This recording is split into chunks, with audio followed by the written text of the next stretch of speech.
Bahujan Samaj party की राष्ट्रीय अध्यक्ष मायावती ने सांकेतिक रूप में ही लेकिन बहुजन आंदोलन की कमान अब अपने परिवार की दूसरी पीढ़ी को सौंप दी है। मायावती के भतीजे आकाश आनंद को बीएसपी का राष्ट्रीय कोऑर्डिनेटर बनाया गया है। यूपी चुनाव में पर्दे के पीछे से सोशल मीडिया के कैंपेन संभालने वाले और युवाओं के सम्मेलनों को संबोधित करने वाले आकाश का राजनीति में इस तरह से प्रमोशन होना उत्तर प्रदेश की सियासत में काफी अहम कहा जा रहा है। ऐसे वक्त में जब यूपी में बीएसपी के सामने अखिलेश यादव और योगी आदित्यनाथ जैसा चेहरा हो, 50 साल से कम उम्र के लीडर्स को उभारना मायावती की एक बड़ी रणनीति का हिस्सा है। बीजेपी की ओर से योगी और एसपी की ओर से अखिलेश यादव के चेहरे को विधानसभा में जगह मिल चुकी है। ऐसे वक्त में आकाश आनंद को मायावती ने अपनी पार्टी का नेशनल कोऑर्डिनेटर बना दिया है। मायावती के भाई आनंद कुमार के बेटे आकाश आनंद लंदन के एक बड़े बिजनेस स्कूल से एमबीए करके लौटे हैं। उनकी सबसे पहली पब्लिक अपीयरेंस 2017 की एक रैली में हुई थी। उसके बाद उनका चेहरा उस वक्त सामने आया जब 2019 में मायावती और अखिलेश यादव के बीच एक बड़ा राजनीतिक समझौता हुआ।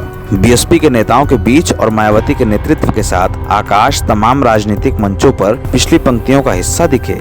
उनकी तमाम तस्वीरें सभाओं को संबोधित करते आती रहीं, लेकिन आकाश मीडिया की लाइमलाइट से दूर रहे। उत्तर प्रदेश के विधानसभा चुनाव के दौरान आकाश ने कुछ युवा सम्मेलनों को संबोधित किया और उस दौरान वो मायावती के साथ भी दिखे, लेकिन अब मायावती ने उन्हें अगली पीढ़ी की जिम्मेदारी सौंप दी है। उत्तर प्रदेश के चुनाव के बाद बीएसपी में रणनीति पर मंथन हुआ तो मायावती ने आकाश को एक बार फिर नेशनल कोऑर्डिनेटर की जिम्मेदारी सौंप दी, लेकिन माना जा रहा है कि आने वाले वक्त में आकाश की जिम्मेदारियां और बढ़ेंगी। उत्तर प्रदेश के विधानसभा में ऐसे वक्त में जब मायावती का किला पूरी तरह से ध्वस्त दिखता है, बीएसपी की हालत ऐसी है जब उसके पास सिर्फ एक विधायक है, आकाश का प्रमोशन एक बड़ी रणनीति का हिस्सा हो सकता है। माना जा रहा है कि आगामी लोकसभा चुनाव और भविष्य के राज्य के चुनावों में आकाश आनंद अखिलेश यादव और योगी के खिलाफ बीएसपी का नेतृत्व कर सकते हैं। कांशी राम के वक्त में मायावती के लिए भी ऐसा ही कहा जाता था कि भले ही वो दूसरी पंक्ति की नेता रही हों, लेकिन फैसले का एक केंद्र उनके पास जरूर होता था। आकाश आनंद आज उसी दूसरी पंक्ति का हिस्सा है। बीएसपी की अगली पीढ़ी का चेहरा कहे जाने वाले आकाश आनंद को